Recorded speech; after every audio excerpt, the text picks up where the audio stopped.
Olá pessoal, nesse vídeo vamos aprender a calcular o peso próprio de uma laje treliçada. Essa imagem é o nosso exemplo, de uma laje treliçada, com 3 vigotas e 2 blocos de enchimento. No nosso caso, nós vamos utilizar de EPS. Vamos lá. O que nós precisamos de dados para poder fazer o cálculo do peso próprio? O entre-eixos, que é de 0,43 metros, que é a distância de centro a centro entre os blocos de enchimento. Como que eu consigo essa informação?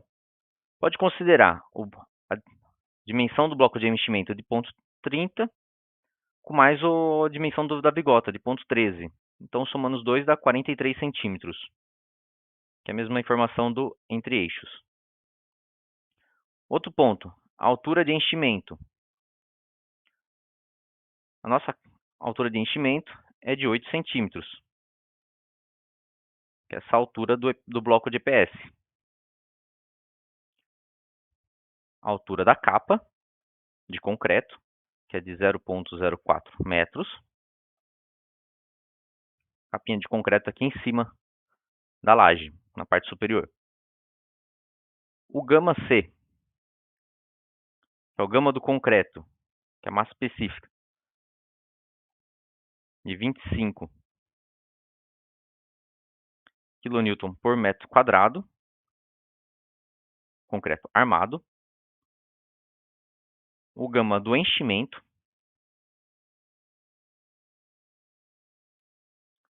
que é de 0,30, no caso de EPS, kN por metro quadrado. E se for cerâmica, quanto fica? 18 kN por metro quadrado. É uma diferença bem considerável. E o LV? O LV é de 10 centímetros, ou 0,1 metros. O LV seria o vão que separa os dois blocos.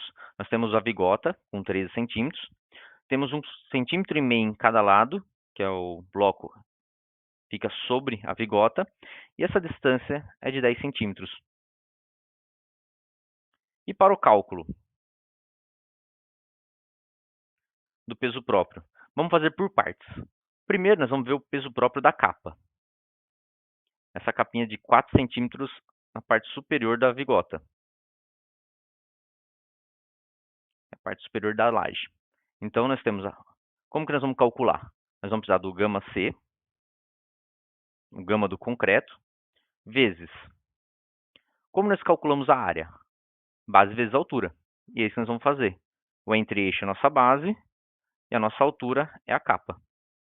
Então, nós temos um valor de 0,43 kN.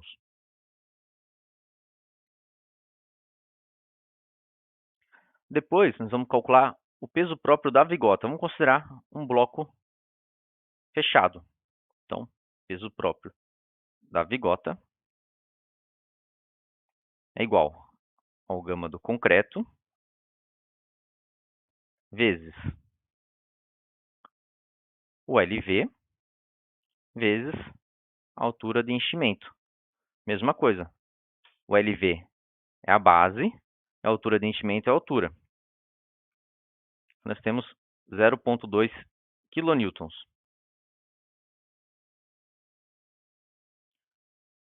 Agora, nós precisamos calcular o próprio enchimento.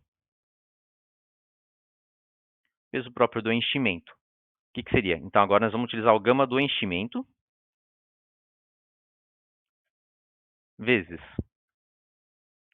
Como que nós vamos achar a dimensão?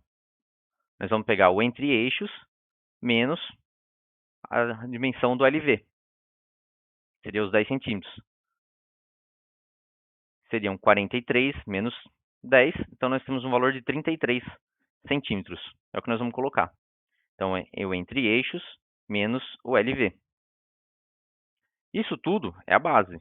Agora nós temos a altura, que é a altura do enchimento, que dá um total de 0,008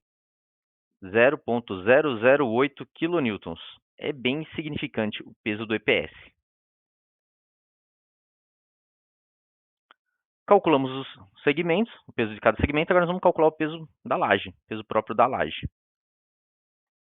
Então, o que seria o peso próprio da laje? A soma dos pesos. Então, o peso da capa mais o peso da vigota, mais o peso do enchimento. Então, nós temos 0,638 kN por vigota. Ah, mas e por metro quadrado? Como que eu chego nesse valor? Vamos lá. Então, nós temos o peso próprio por metro. Vamos considerar um ppm. Seria o peso próprio da laje dividido pelo entre eixos. Então, nós vamos ter 1,484 kN por metro quadrado. Bem simples, né? Ah, e se for com bloco cerâmico? É só vir aqui em cima e trocar o 0,3 por 18. Então, veja bem, ó, nós estamos com 1,48 kN por metro quadrado no EPS. Ele sobe para 2,57 kN por metro quadrado com bloco cerâmico. Legal? Se você gostou desse vídeo, dê o like e não esqueça de seguir o nosso canal e acompanhar o mundo da engenharia civil.